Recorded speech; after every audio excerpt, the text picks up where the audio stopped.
Thanks for tuning in, everybody. Welcome to the show. Just want to say one thing at the outset. I made the self-destructive decision that I often make, honestly, to read the comments under the video I did a couple days ago. And somebody said that I look like a generic burglar from an ADT commercial. And I just thought it's kind of true.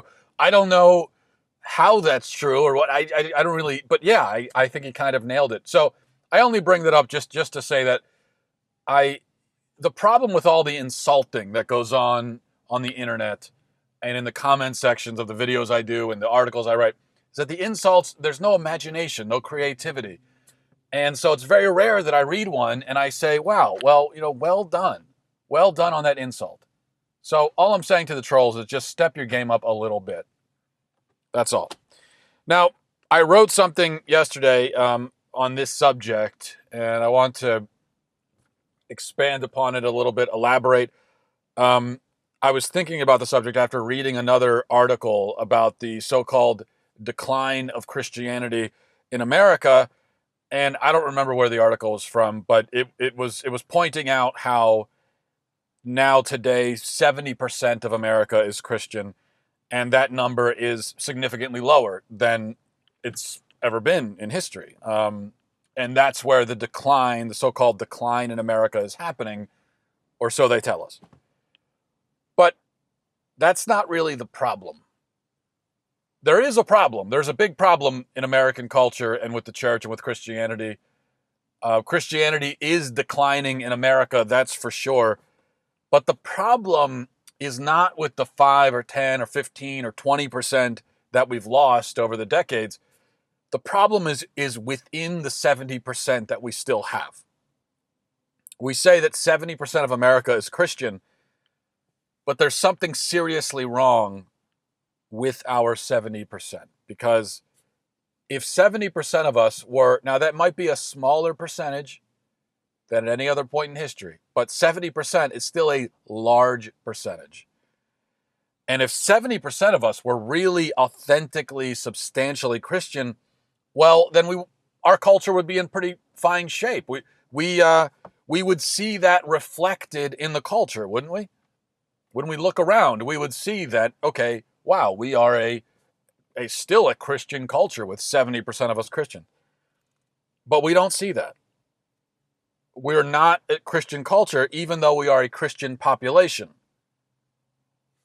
So it would seem that a good portion of our 70%, a good portion of we Christians, are not really Christian in any meaningful sense whatsoever. Here's the reality, I think. The average American Christian is no different, not substantively different, from the average American atheist or agnostic or secular person. And this, by the way, is true of most religions. The average American Jew, I'm sure Ben Shapiro would agree that the average American Jew is secular, is essentially atheist in his belief systems and in the way that he operates. America is a secular country, and secularism is like this disease, and it's infected all of us. It's infected every religion in America. So then we have to ask this question. Is it better to be a secular Christian or a secular person? Who is closer to redemption? Who is easier to save? Is it the atheist or the Christian who functions as an atheist? I think a lot of us would tend to say, well, at least the Christian believes, so he's in a better spot. He doesn't have a lot to worry about. At least he believes. But I don't think that's the case. I think, in fact, if you had to choose between being an atheist who knows he's an atheist or an atheist who thinks he's a Christian, you're better off being the atheist who knows he's an atheist. In my piece, I illustrated the point with two hypothetical people, Bob and Jim. And I want to bring Bob and Jim back into the conversation because I think they're a helpful framing device for us. So first, let's think about Bob for a minute. Bob is not Christian. Doesn't claim to be. If he had to pick a label, he'd probably say he's agnostic. He might say he's spiritual but not religious, something like that. But it all kind of means the same thing. And he lives a normal life. He doesn't think very much about these kinds of things. He's not contemplating eternity or the afterlife most of the time. He doesn't really think about it. He doesn't think about the fact that he's a mortal person and he's going to die sooner rather than later. He doesn't think about that. He just does. He does what normal people do. He watches porn and he drinks a little too much on the weekends and he watches a lot of TV. Spends most of his days just kind of staring into various screens, whether it's on his phone or his computer, and that's how he spends his time. His goal in life is to be comfortable. He wants pleasure. That's what he wants. That's what he craves the most. And he works a job, but he works just to enrich himself. Whatever money he has, he spends on himself, or he saves. He gives very little to charity. He doesn't really worry about that. But he's nice to people, and he won't sacrifice anything for them, but he's nice to them. He's not going to sacrifice his comfort. He's not going to put himself out there for other people most of the time, but he's nice to them. And he's nice to his wife most of the time. He likes his wife, but he'll leave her. If his feelings ever fade, he'll leave her. And he likes his kids too, but if his home life ever becomes too boring or too difficult or not fulfilling enough, he'll leave them also. So he's a normal person. He's a nice person. He's an empty person. And I think he represents a very large portion of American society. So then there's Jim. Jim calls himself a Christian. He doesn't think very much about what that means. He believes, vaguely, kind of ambiguously, he believes that something like God probably exists. He accepts that Jesus Christ died for his sins, but he accepts it passively. He accepts it as just a fact. He accepts it like he would accept it if I told him the chemical composition of the atmosphere of Jupiter. He would just say, "Oh, okay, yeah, that's a thing." So God and Jesus and religion is just a thing, and he's like, "Yeah, sure, fine, that's true, I guess." He doesn't believe that the details have any bearing on his life, and he thinks very little about all this stuff. He doesn't like thinking about it. He doesn't like talking about it. He in fact is even more hostile to religious discussions than Bob. He's the kind of Christian, you try to talk to him about Christianity, about the gospel, he gets very uncomfortable. He doesn't want to talk about it. He doesn't pray. His inner life is basically indistinguishable from Bob's, and his external life, what he does, how he spends his time, that is completely indistinguishable. If you were to follow Jim around and observe everything he does, now this will be weird and creepy to do, but in this hypothetical situation, if you were to follow Jim around, observe everything he does, everything he says, just how he spends his time, just everything that he indulges in, there'd be no difference. You would not see any substantial, noticeable difference at all between his life and the life of Bob the atheist or the agnostic or the spiritual but not religious. There is no difference, nothing. Not even on Sundays anymore. He's not going to church either. He's not doing anything. He's just living like everybody else lives. But he's a nice person. And he's an empty person. And he does believe, but there is little to no evidence of that belief to be found anywhere without him or within him. Now, I think that describes a lot of Christians. It's a depressing description, but it has to describe them. Because, I mean, just look around you at society. Look at the kind of media that people watch. Look at the billion-dollar porn industry. Look at the state of marriage and the family. Clearly, this all can't be the fault. If you look at our culture and the way that it's structured and set up, it can't all be the fault of the Bobs. There aren't enough Bobs walking around. There aren't enough atheists and secular people. 70% of us are still Christians, yet we have created this society. So there must be a lot of Jims. I mean, a lot. And we know that because we've all met Jims, haven't we? We've all met a lot of Jims. Maybe we are Jims, God forbid. So both Bob and Jim are in a difficult, precarious situation. Jim, I think, has it worse. And I'll tell you why. Because Jim has the same emptiness and the same indifference, but he has something else. And it's a problem. He has a sense of security. And it's a false sense of security. He believes that he's saved. He believes it because he accepts God as a fact. And maybe he announced vocally at some point that he's a Christian. He said, "I am a Christian." It kind of reminds me of that scene in The Office, right towards the end of when The Office stopped being funny. I think it was season 4. The scene in The Office where Michael Scott goes bankrupt and he's told that he needs to declare bankruptcy. So he walks out of his office and just says, "I declare bankruptcy," in front of the office. And he had to be told, no, that's not how it works. Just because you say it doesn't mean anything.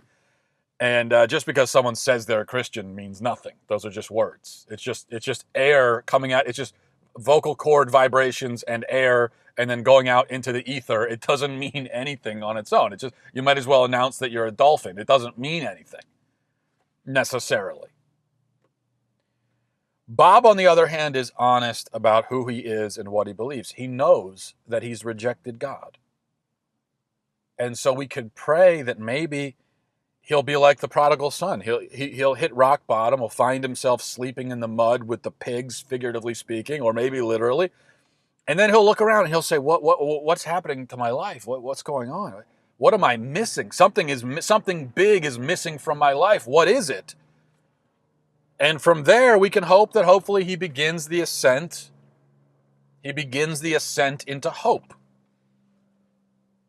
But the problem for Jim, is that he doesn't feel God's absence in his life because he's not honest about the fact that there is an absence. He's already sleeping in the mud with the pigs, but he doesn't notice. Or he doesn't care. See, I think it takes kind of a certain toll on a man. It causes real damage to stand in the light of God, to look at God, to accept that he is real, and yet still to turn from him and reject him. There are a lot of defense mechanisms that you have to use, a lot of walls you have to erect in order to make that work. The Christian who lives like an atheist has to contort himself, twist himself into pretzels, and it's going to be harder and harder to untwist himself, and he's less likely to even try because he believes. But he doesn't really believe. I'll tell you what he really does. He acknowledges. Jim acknowledges Christ. He acknowledges the cross. He kind of nods towards it and says, yeah, sure. He acknowledges. But that's not belief. Anyone who thinks they can get to heaven because they've acknowledged a reality is severely misled. That's not belief. That's not what Christian belief is. And so we begin to understand that there has to be a difference between saying, I believe that such and such is true, and saying, I believe in. There's a big difference. And I think a lot of us are that Christians. We believe that God is real. Christ is real. Christ died. We believe that. We believe it as a fact. We believe it as a reality. We believe it like we believe that dogs are mammals and sharks live in the ocean. But so fine, we believe that. But we don't believe in. The analogy that I used is imagine, you see a bridge over a very deep canyon, and you could say, yeah, I believe that bridge exists. You can acknowledge the existence of the bridge. That's the believing that of the bridge. But if you believe in the bridge, then you'll walk across it. And if you won't walk across the bridge, it means you don't believe in it, you don't trust it, you don't have faith in it, you won't depend on it, you're not going to trust it with your life. I think a lot of us as Christians, we are standing a good distance from the bridge and just pointing to the bridge and saying, there's a bridge. And we think that's enough. We think that there's no walking involved. There's no depending, no trusting, nothing. It's just pointing and saying, there it is. But believing in Jesus is submitting to him, following him, loving him. I really think we could alleviate a lot of the confusion if, rather than saying, well, a Christian has to believe in Jesus. That's true, but then also I think it may be more accurate and more helpful to say a Christian has to love Jesus. You have to love him. And loving goes far beyond a mere acknowledgement of a fact. I can acknowledge that my wife exists. That's good. I mean, that's a first step, I guess. But then if I treat her like she doesn't exist, what good is it? Will my marriage survive? Does my marriage even exist if that's the way that I operate?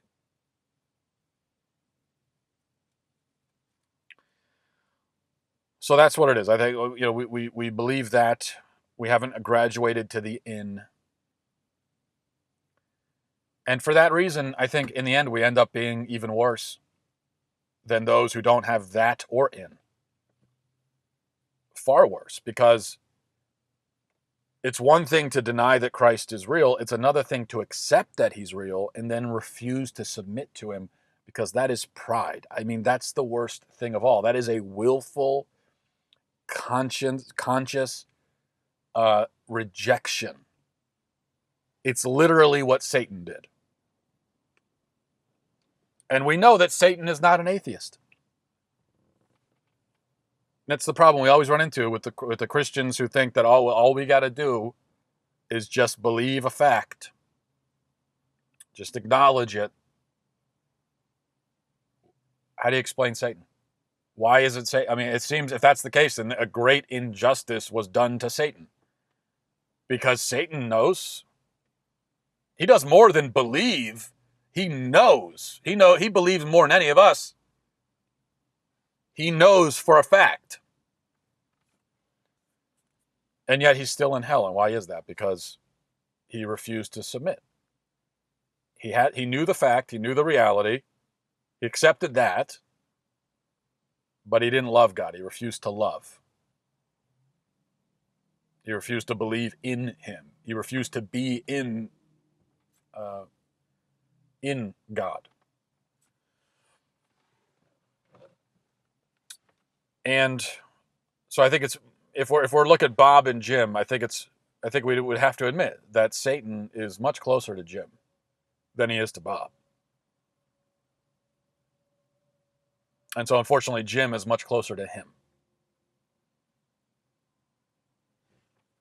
And I think I know that's an uncomfortable fact to face, but it's one that I think we need to face and think about and consider whether we are the Jims of modern culture. All right, guys. thanks for watching. Have a great day, and I'll talk to you tomorrow.